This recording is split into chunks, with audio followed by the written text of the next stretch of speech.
kami masing-masing. Kenalin, nama saya Askar Ramadan Setiadi.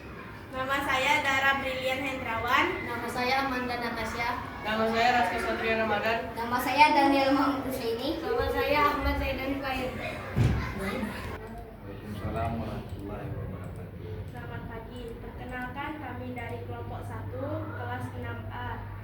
Hari ini kami mendapatkan kesempatan mewawancarai Bapak Edo Hendrawan yang berprofesi sebagai polisi.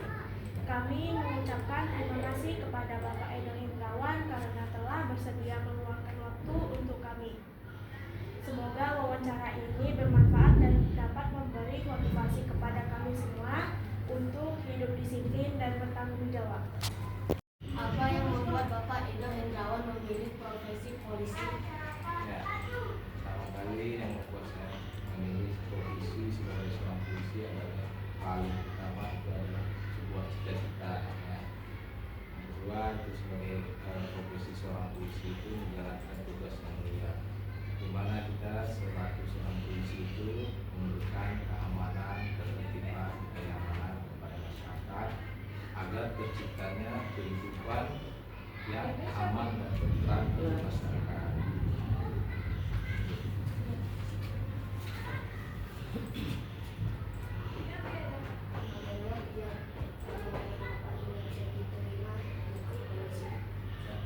Dan yang kedua mungkin perjalanan saya itu sehingga bisa diterima di kepolisian, yang pertama kita harus mengenali diri kita bagaimana supaya kita itu menjadi seorang yang disiplin, ya adik-adik ya. Disiplin dalam halnya kita harus rajin belajar, ya, patuh kepada orang tua di rumah, terus mematuhi semua aturan-aturan yang ada di sekolah, baik itu peraturan yang dibuat oleh pihak sekolah atau juga dari guru-guru kepada murid-muridnya, ya. Dan terus yang prosesnya itu mulai dari pendaftaran. Ya, proses pendaftaran itu ada beberapa hal yang harus kita lewati. Yang pertama, kita harus mengikuti melengkapi kelengkapan administrasi kita. Administrasi kita untuk pendaftaran itu sebagai contohnya, salah satu contohnya beberapa contohnya yaitu ijazah, ya, ijazah kelulusan yang sudah kita peroleh dari SMA, tingkat SMA atau SMK dengan nilai yang memadai yang sudah ditentukan oleh standar kepolisian, ya. Terus juga ada tes namanya. Setelah itu cukup dilengkapi semua administrasi mulai dari ijazah, kartu keluarga, KTP, transkrip nilai. Kemudian apabila administrasi kita sudah lengkap, kita lanjut ke tes yang lainnya. Ada beberapa itu tesnya seperti saya sebutkan, tes kesehatan kita, ya. Tes kesehatan itu berupa kesehatan luar dan juga kesehatan dalam. Apa kesehatan luar? Contohnya kesehatan bagi diri kita ini yang dari luar ini, kesehatan contohnya dari mata kita, ya, penglihatan kita itu nanti dites. Makanya adik-adik jangan main handphone, ya, main game, itu dijaga kesehatannya, ya. Nah, jadi kalau misalnya adik-adik kita ada cita-cita yang masuk polisi, mulai dari dini jaga kesehatannya, baik itu kesehatan jasmani, rohani, dan sebagainya, ya. Hindari yang namanya pengaruh-pengaruh yang negatif, ya. Teman, kita cari pergaulan di lingkungan yang bagus, ya, jadi ya. Kemudian tes kesamartaan jasmani. Sebenarnya ada lagi tes kesamaratan jasmani ini, prosesnya kalau untuk kita masuk polisi itu banyak seleksinya, tes-tesnya banyak. Semua dites kesamaratan jasmani itu karena seperti ada olahraga, tentunya olahraga. Ada di sana itu nanti lari maraton, itu kalau nggak salah saya itu sekitar 12 menit. Larinya itu keliling lapangan bola itu. Jadi kita harus mempunyai stamina yang kuat, ya, stamina yang kuat. Jagalah fisik kita, kesehatan kita. Terus ada push up, tahu push up nggak? Tahu kan? Juga sit up, kemudian dari pull up itu yang itu pull up namanya.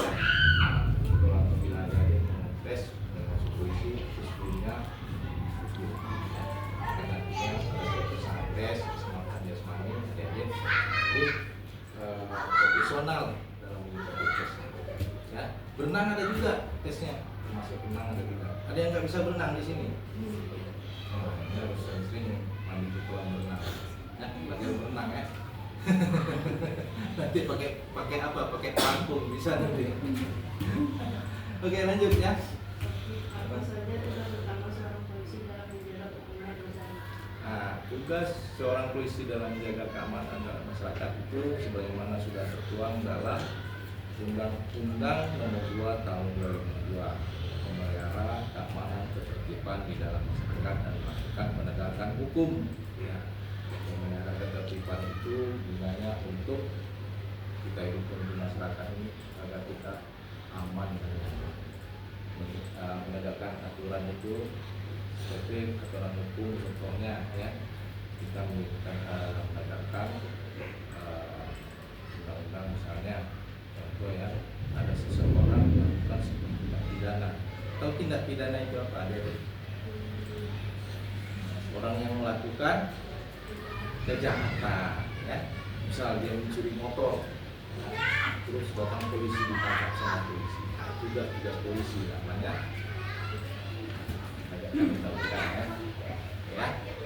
Lanjut pertanyaannya. Oh, pengalaman ya. Pengalaman mungkin ada sesuatu pengalaman yang bisa saya ceritakan ya. Pengalaman itu pengalamannya itu memang termasuk apa namanya, memberikan pertolongan kepada orang. Pada saat itu sedang melakukan patroli pada malam hari, kemudian ada seseorang yang berkendara dengan ugal-ugalan, kemudian dia menabrak pohon yang ada di jalan, pinggir jalan, dan terjadi kecelakaan.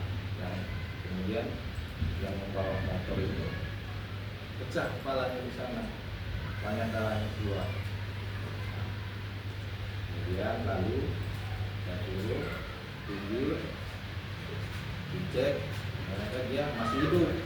Kemudian langsung dilarikan ke rumah sakit. Akhirnya nyawanya bisa diselamatkan. Itu salah satu contohnya pengalamannya kita bisa ya, memberikan pertolongan kepada orang lain yang membutuhkan pada saat terjadinya apa namanya, emergensi ya. Menurut Bapak, apa tantangan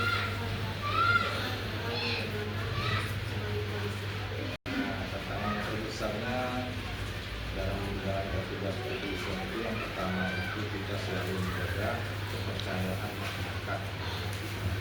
Bagaimana supaya masyarakat itu percaya kepada kita, kita menunjukkan pelayanan yang terbaik.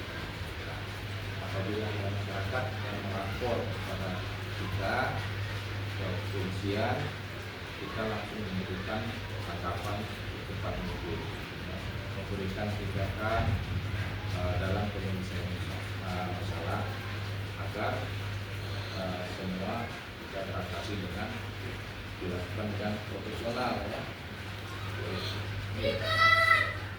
Apa lagi ada?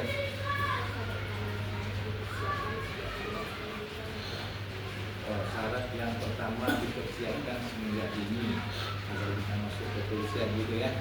Syaratnya itu yang pertama itu adik-adik harus melatih diri untuk disiplin ya.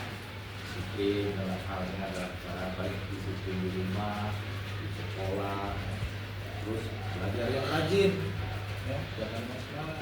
Terus apalagi sekarang ini kan banyak pengaruh ya, apalagi yang namanya handphone ya.